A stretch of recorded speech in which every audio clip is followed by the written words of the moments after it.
Very good morning to all my dear students. Welcome back to another science session. In the previous video, we have learnt about different methods of separation, that is hand picking, threshing, winnowing and sieving. Today, we are going to learn about remaining methods of separation. So let us begin. Now, we are going to learn about sedimentation, decantation and filtration. Children, you must have noticed your mother soaks rice grains in water before cooking them. The rice grains, being heavier, settle at the bottom, and the upper layer of water, which contains dust and other impurities, are separated by pouring out the dirty water. So this separation process involves two methods, that is sedimentation and decantation. So now let us learn about sedimentation. The process of separating insoluble solids which are heavier than the liquid by allowing them to settle down is called sedimentation. I repeat, the process of separating insoluble solids which are heavier than the liquid, yes, by allowing them to settle down is called sedimentation. Now on the screen you can see a container containing muddy water. If you keep this container undisturbed for some time, you will observe that insoluble impurities settle down at the bottom as they are heavier than water, right? The solid particles that settle down during sedimentation are called sediments. On the screen you can see sediments, that is insoluble solids, and the clear liquid above it is known as supernatant layer. Moving ahead, decantation. The process of pouring out the clear upper liquid without disturbing the sediments is called decantation. I repeat, the process of pouring out clear upper liquid, yes, clear upper liquid without disturbing the sediments is called decantation. So here the liquid is poured off while solid remains at the bottom. Now children, with one more example, let us understand sedimentation and decantation. Here, mix up sand, soil and water in a beaker. Stir the mixture and wait for some time. After some time, you will see that sand and soil settle at the bottom. So it is known as sediments. And the clear liquid above it is known as supernatant. In the second step, that is decantation, the clear upper liquid, that is supernatant layer, is decanted into another beaker, right? So this is all about sedimentation and decantation. Now let us learn about filtration. Children, decantation is not enough for complete separation of solid mixture. This can be done better by filtration. Filtration is used in a home to filter out tea leaves from prepared tea with the help of a strainer.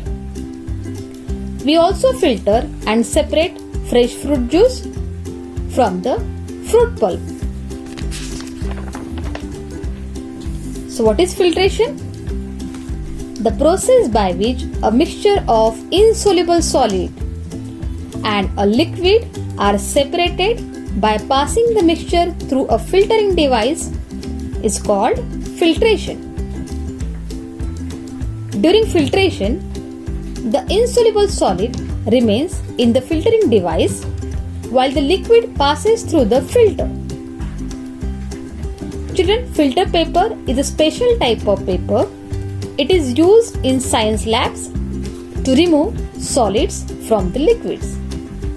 It has tiny pores which allow only liquids to pass through it. Right? So in this way you can separate insoluble solid. Insoluble solid means a substance that does not dissolve in water. Okay? So in this way you can separate insoluble solids from liquids by the process of sedimentation, decantation and filtration. Now children, let's see a practical of sedimentation, decantation and filtration with the help of a video. Hi guys, I'm Shruti and I am going to show you the experiments, how to do the experiments of sedimentation, decantation and filtration. So for for all these experiments we'll be needing 3 glasses, some water, 2 spoons, a little bit of bigger spoon for putting the impurities, and a filter, and sand, and some sand. So first, let us start off with sedimentation. You will be needing only 1 glass and no need of filter. So you need 2 spoons, sand and 1 glass. First, let us put some sand in the container.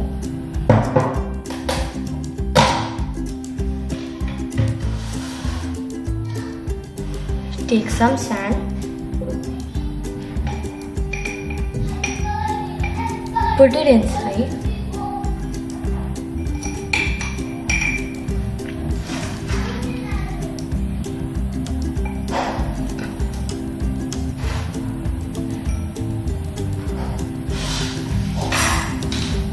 Now, you have put sand inside sand and now you need some water. Take and pour some water inside.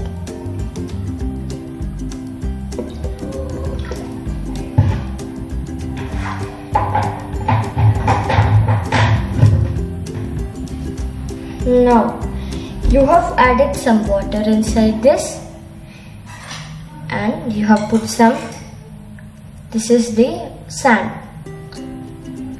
Now let's just mix it.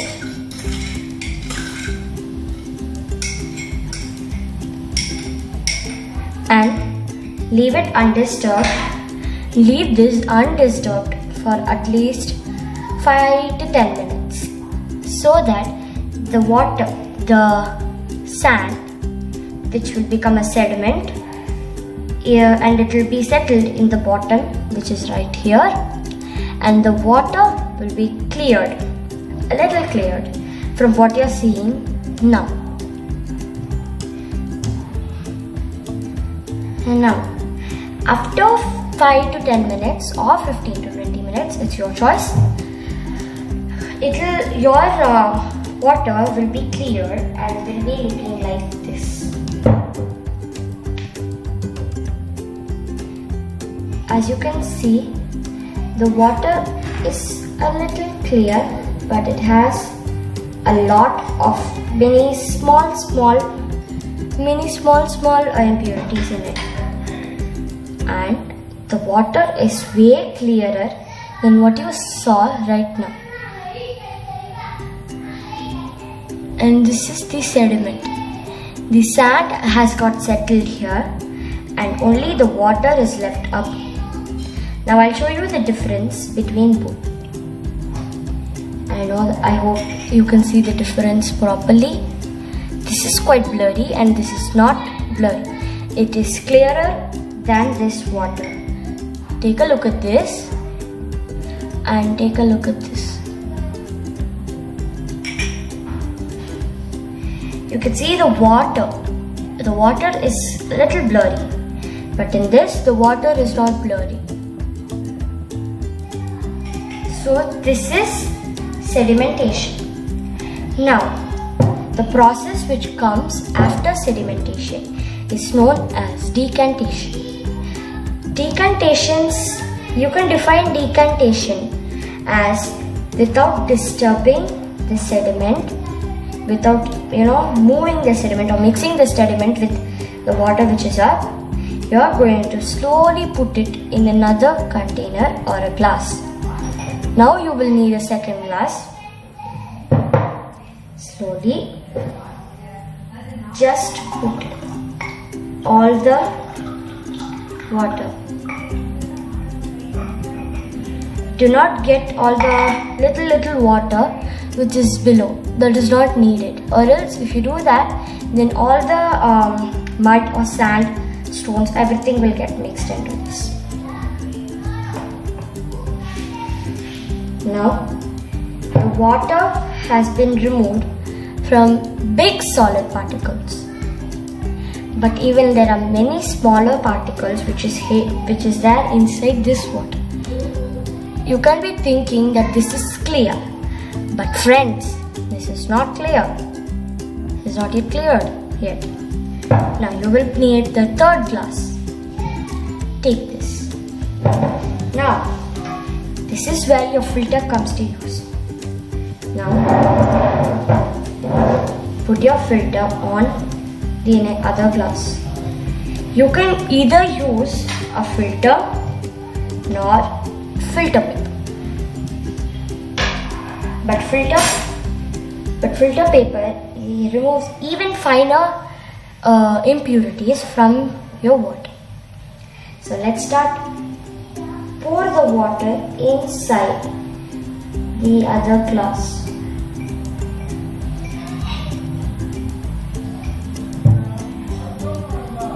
Now, I think you all can see. Can you all see these small black dots here? Small black dots. They are even finer impurities. Friends, I know that it's very small, but even filter paper can remove even smaller materials. So you can see that the water is clear, but the water's real original color will not be coming back. This is the water. I hope you understood what sedimentation, decantation, filtration means, and it is a very easy process which you can do. Even try it at home, and you will understand that you can do all this process to remove the impurities. So thank you, friends, and try it at home. Bye.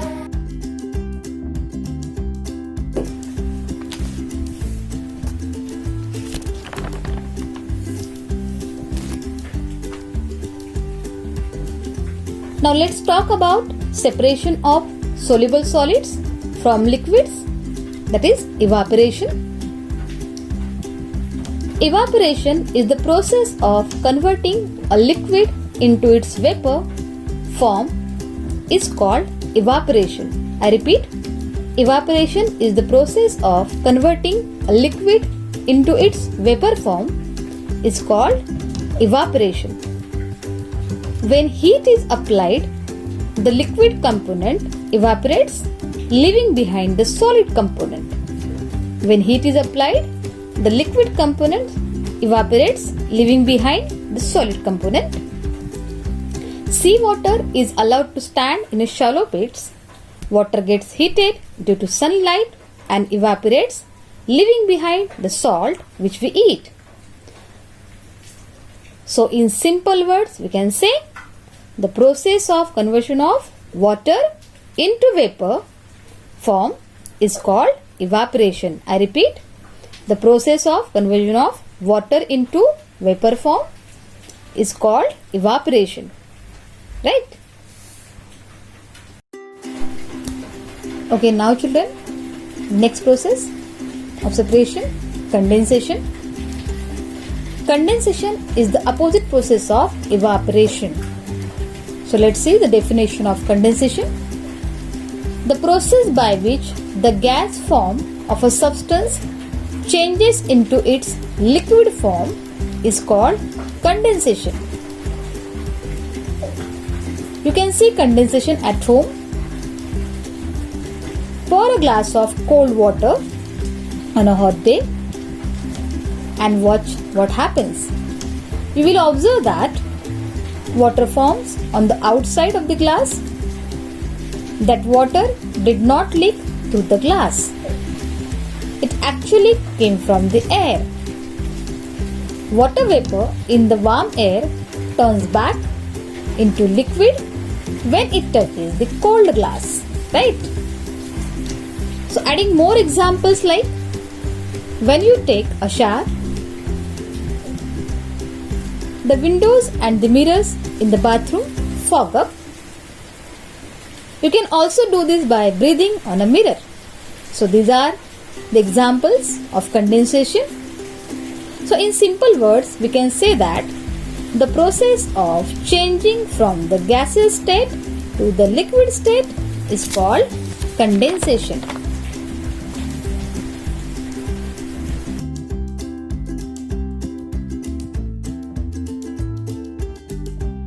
Have you seen dewdrops on a leaf on a cold morning?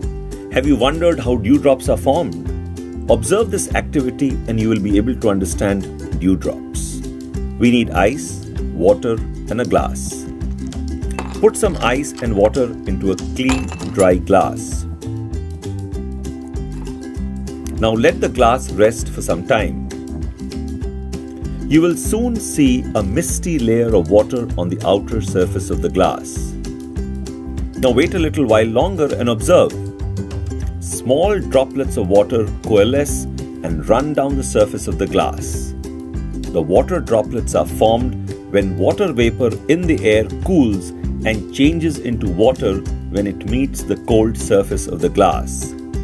This process of changing from the gaseous state to the liquid state is called condensation. It is the opposite process of evaporation. Now, can you explain how dewdrops form? Dewdrops are droplets of water that have condensed on a cool leaf surface from water vapor in the air. Can you think of any other examples of condensation? Now it's time to revise. Children, today we have learned separation of insoluble solids from liquids by sedimentation, decantation and filtration process. We have also learned condensation process, which is opposite of evaporation process. So in this way, we have learned all the process of separation. So that's all for today. The last part of the lesson will be explained in the coming video very soon, children. Bye. Take care. Have a nice day.